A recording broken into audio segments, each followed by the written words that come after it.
Pria ini bernama Brad. Dia adalah pemilik perusahaan kecil di Amerika yang bergerak di bidang penggalangan dana untuk amal. Pagi itu ketika sedang makan di restoran, bersama karyawan kepercayaannya, gak ada angin, gak ada hujan, tiba-tiba karyawan Brad bilang kalau dia mau mengundurkan diri. Karyawan itu menjelaskan, di umurnya sekarang, dia bisa menghasilkan uang jauh lebih besar dibandingkan bekerja di tempat Brad. Atau mungkin dia bisa mendirikan perusahaan penggalangan dana seperti Brad juga, tapi jauh lebih sukses karena dia masih muda. Mendengar kalimat barusan, Brad seperti tertampar. Sepanjang malam, dia tidak bisa tidur memikirkan obrolan tadi siang. Brad teringat masa-masa saat dia baru mulai merintis bisnisnya. Dia jadi kepikiran, kenapa sudah puluhan tahun lamanya menjalankan bisnis, sampai sekarang hidupnya masih belum sesukses kehidupan teman-temannya yang lain. Di momen itu, Brad merasa gagal. Semalaman dia terus overthinking. Brad ingat waktu reuni. Ternyata teman-teman dekatnya selama kuliah dulu, kini semuanya telah sukses. Ada yang jadi sutradara terkenal di Hollywood, ada yang punya perusahaan besar, ada yang bekerja di pemerintahan dan sering masuk TV, bahkan ada yang sudah pensiun menikmati uang investasinya. Ketika Brad membandingkan dengan hidupnya sekarang, dia merasa menjadi pecundang. Dia sangat iri. Padahal sebenarnya keluarga Brad bukanlah keluarga miskin. Walau bisnisnya bisnis kecil, tapi stabil. Pekerjaan istrinya juga cukup bagus. Dia punya mobil, rumahnya bagus, sekolah anaknya lancar. Pokoknya dia nggak kekurangan sama sekali. Dia hanya iri. Iri saat membandingkan hidupnya dengan hidup teman-temannya. Esok hari Brad pergi mengantarkan putranya yang bernama Troy ke kota Boston untuk memilih dan mendaftar kuliah. Di bandara waktu menunggu jadwal pesawat, seperti ayah dan anak cowok pada umumnya, mereka berdua terlihat kurang dekat. Jadi selama menunggu, mereka cuma diam-diaman. Brad lalu mencoba mengajak Troy ngobrol. Agar putranya bangga, Brad pun bilang, gimana kalau mereka menukarkan tiket pesawat kelas ekonomi mereka menjadi tiket kelas VIP. Mendengar itu, Troy tersenyum senang, karena dia belum pernah naik pesawat kelas VIP. Tapi pas dicek, customer service bilang kalau tiket Brad nggak bisa ditukar, gara-gara dia belinya pakai kupon diskon. Brad pun kecewa dan malu. Ketika naik pesawat, Brad kembali overthinking. Dalam hati dia bertanya, apa teman-temannya yang sekarang sukses pernah naik pesawat ekonomi? Sepertinya juga. Brad ingat saat reuni. Teman-temannya itu pernah cerita kalau mereka punya pesawat jet pribadi atau minimal naik pesawat kelas VIP. Lagi-lagi Brad iri. Ia lalu teringat dulu waktu kuliah, dia adalah salah satu mahasiswa pintar yang punya ambisi jadi orang sukses. Sedangkan istri Brad adalah wanita sederhana. Dia dan selalu mensyukuri apapun yang dia miliki sekarang. Dia tak pernah menuntut lebih. Tapi gara-gara istrinya tak pernah menuntut lebih, semenjak menikah, Brad merasa ambisinya jadi hilang. Berbeda dengan istri teman-temannya yang sama-sama punya ambisi karena istri mereka juga wanita sukses. Brad yakin salah satu faktor kesuksesan temannya pasti ada pengaruh dari istri. Sesampainya di kota Boston, Brad langsung memesan hotel untuk istirahat. Malamnya waktu makan di restoran, Brad bertanya, besok Troy mau mendaftar ke kampus mana? Troy menjawab, dia ingin sekali masuk Universitas Harvard jurusan kesenian. Karena gurunya di SMA pernah bilang dengan keahliannya bermain piano, Troy sangat layak untuk masuk universitas sekelas Harvard. Apalagi di Harvard juga ada musisi idolanya yang sekarang jadi dosen. Mendengar cerita barusan, Brad tersenyum bangga. Dia baru tahu kalau selama ini putranya jago bermain piano. Di hotel, Brad terus memandangi putra satu-satunya itu. Dia tak menyangka anak yang dia besarkan dari kecil sekarang punya masa depan cerah. Ia mulai membayangkan bagaimana saat putranya nanti lulus dari universitas kelas Harvard dan jadi musisi terkenal.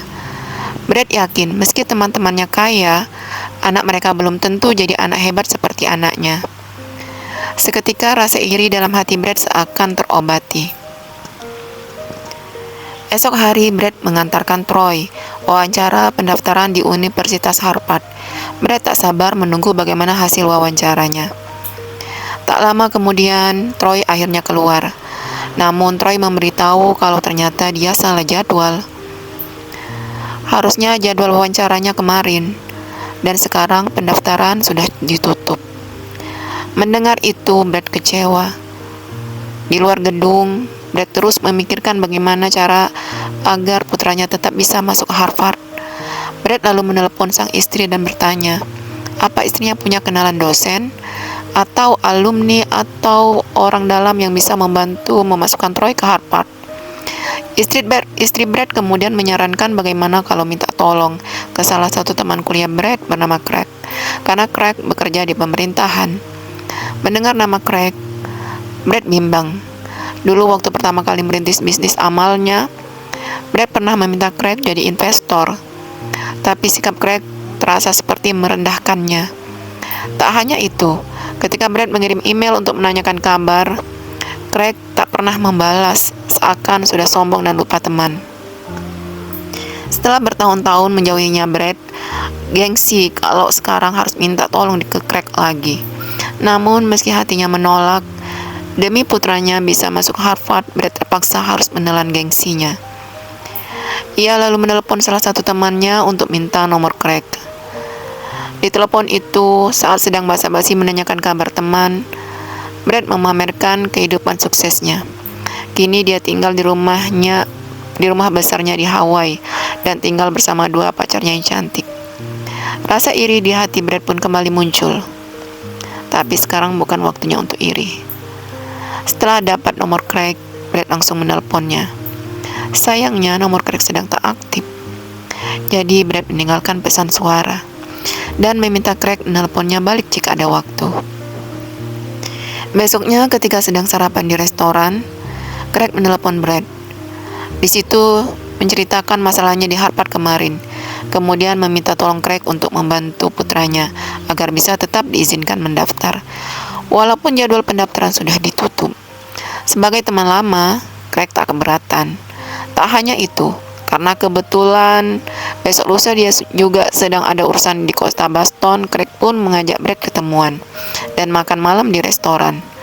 Mendengar Craig mau membantu, Brad sangat senang. Ia yakin 100 anaknya pasti akan masuk Universitas Harvard. Brad lalu mengajak Troy pergi ke toko buku. Di sana Craig kembali menelepon dan mengabarkan kalau dia berhasil memujuk pihak Harvard untuk mengizinkan Troy wawancara besok. Setelah telepon ditutup, Brad pun memberitahu kabar gembira tadi. Melihat ekspresi bahagia putranya, Brad ikut senang. Ia lalu membayangkan di masa depan nanti Roy bisa jadi musisi terkenal dan mengangkat derajat keluarganya.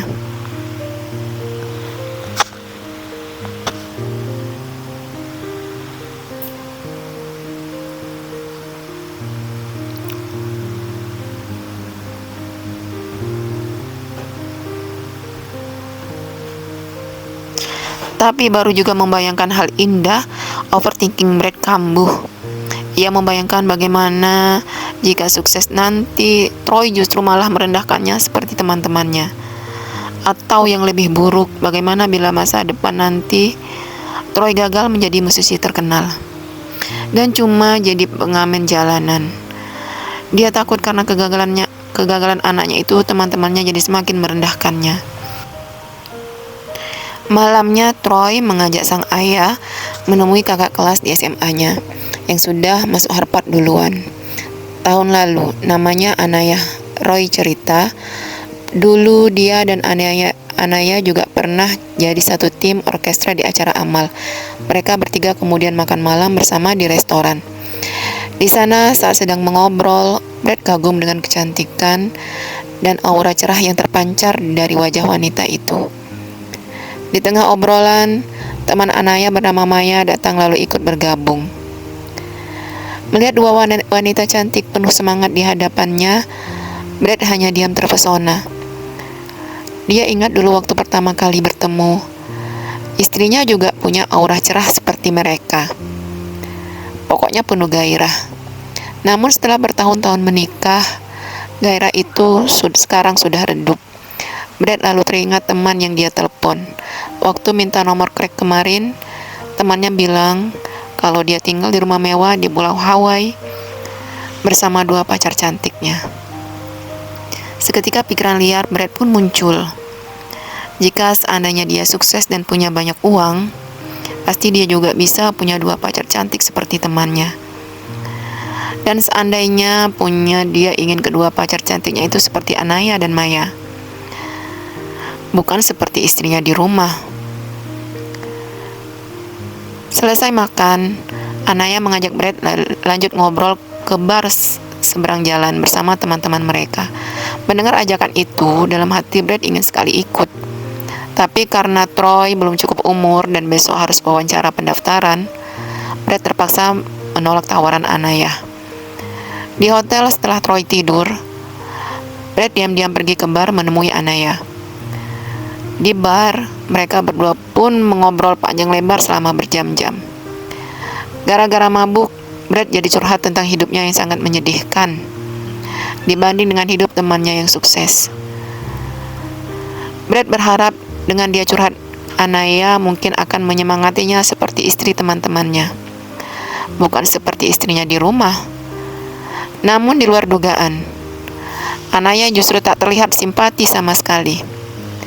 Dia malah bilang hidup berat enak di luar sana.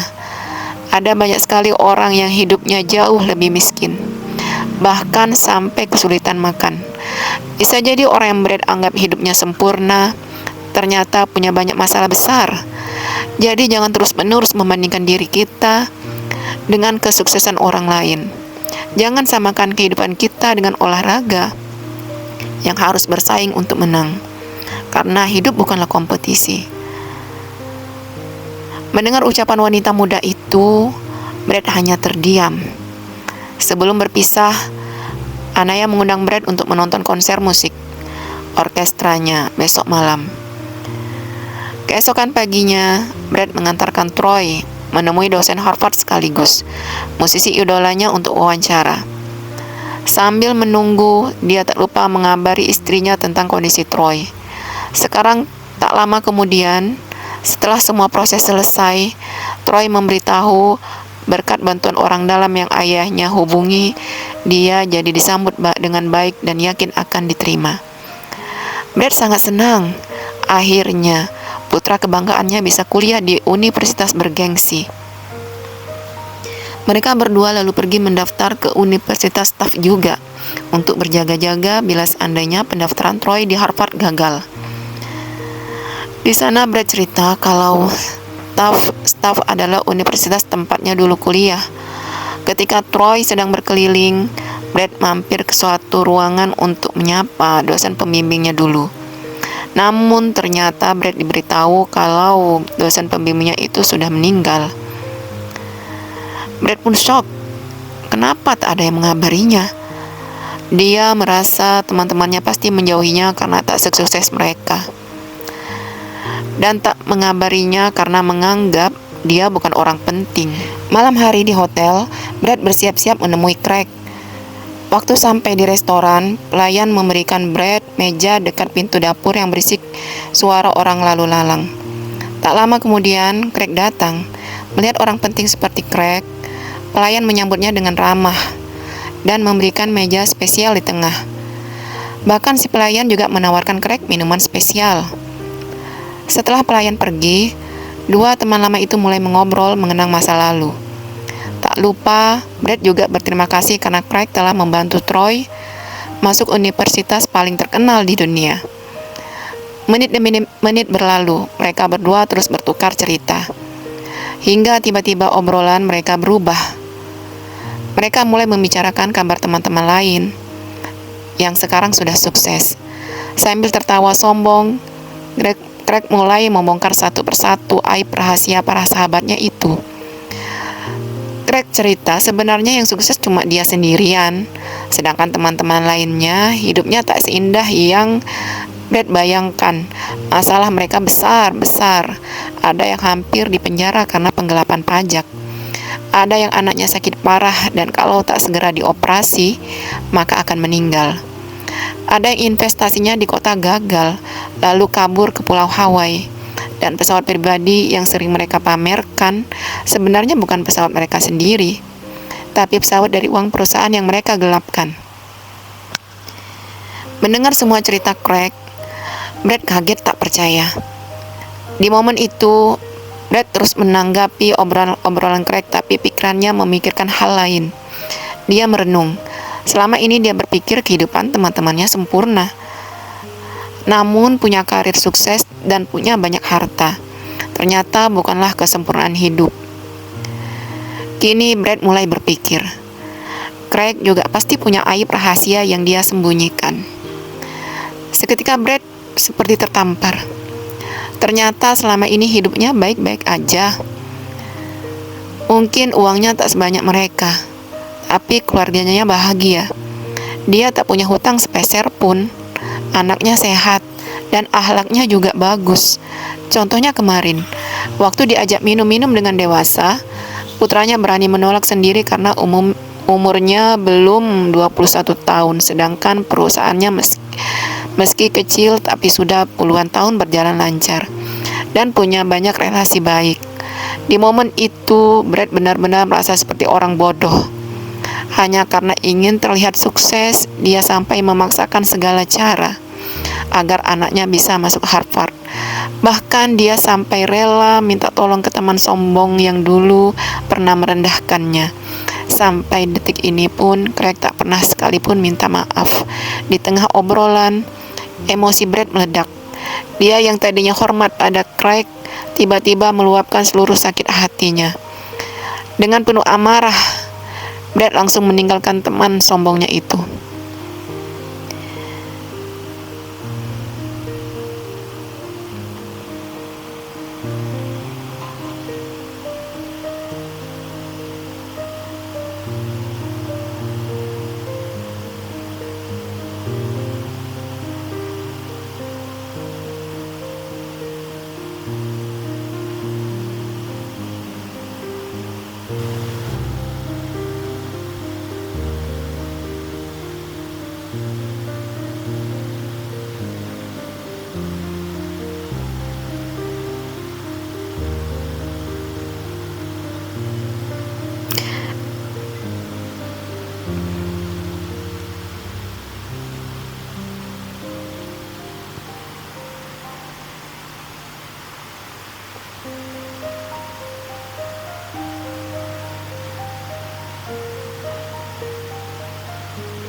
Setelah kembali ke hotel, tiba-tiba Troy berkata, dia tak jadi masuk ke Harvard.